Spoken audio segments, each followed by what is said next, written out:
น่าจะจันพี่น้องน่าจะจันหนักใช่หนักเนี่ยมันจะโคบในอยู่พี่น้อง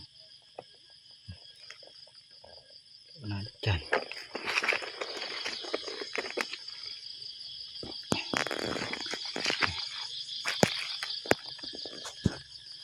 หนักมันเป็นหน่อยเลยนะหนัก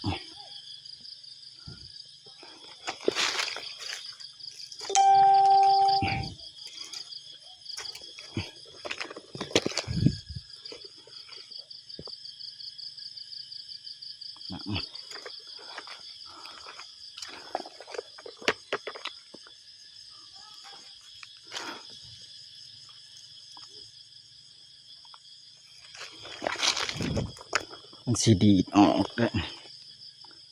ปวดอันเด้อ